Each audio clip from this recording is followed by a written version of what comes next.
عزیزان گرامی وقار، یہ بات روز روشن کی طرح گیا ہے کہ اس خاک دانے گیتی پر بسنے والے تمام زیرو، چاہے وہ جانور ہو چاہے وہ چرند و پرند ہو، ہر ایک کی فطرت میں داخل ہے آزادانہ زندگی گزارنا۔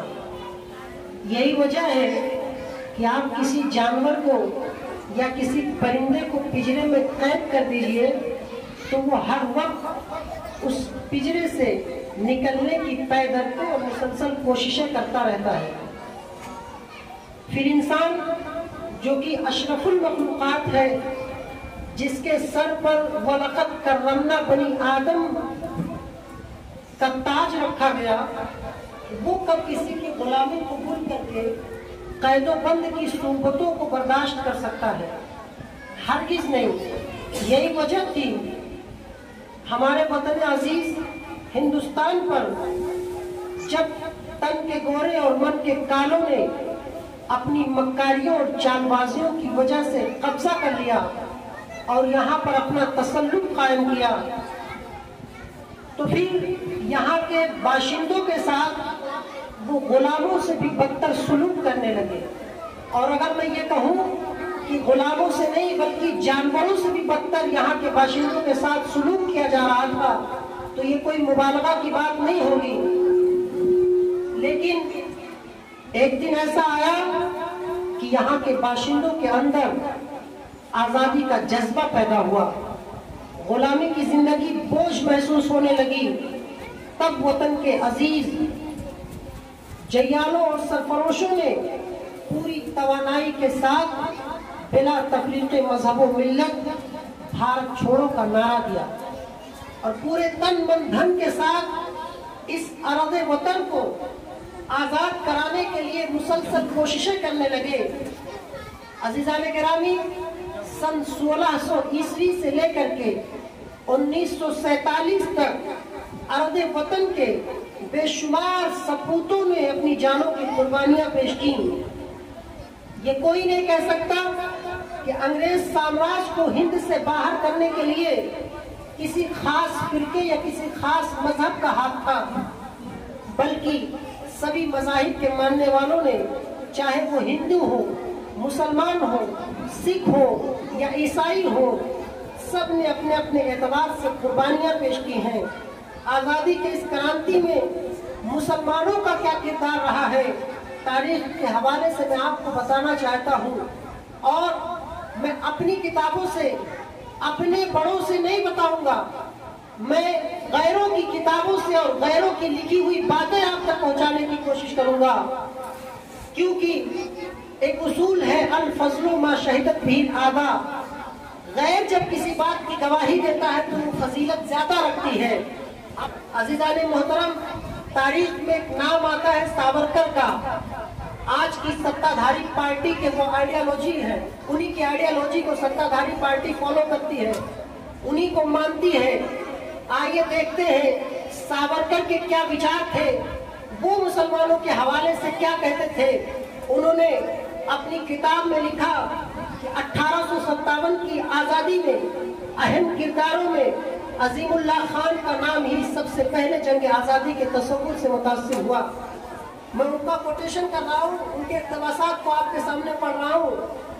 ساورکر نے لکھا، ان کا نام آزادی کی تاریخ میں روشن اور نمایاں ہے، بغاوت کو منظم کرنے اور مکمل کرنے والی بہت سی اسکیموں میں عظیم اللہ خان خصوصیت کے ساتھ قابل ذکر ہیں۔ عظیم اللہ خان کو اپنے وقت کا بڑا انقلابی کہا جا سکتا ہے۔ یہ ساورکر کا جملہ ہے عظیم اللہ خان کے بارے میں۔ پنڈت جواہر لال نہرو، انہوں نے جنرل بخت خان کے بارے میں کیا کہا تھا، اپنی کتاب میں کیا لکھا، اس کو بھی سن لیجئے۔ آپ لکھتے ہیں کہ اگر دہلی کی ساری جنگ کا تاج بہادر شاہ ظفر تھا اور ہاتھ پاؤں ہندو اور مسلمان تھے تو اس جنگ کا دماغ جنرل بخت خان تھا۔ یہ پنڈت جواہر لال نہرو کے جملے ہیں۔ ساورکر نے ایک جگہ مولانا احمد اللہ شاہ کے بارے میں لکھا، کہتے مولوی قد میں اونچا اور اکہرے بدن کا تھا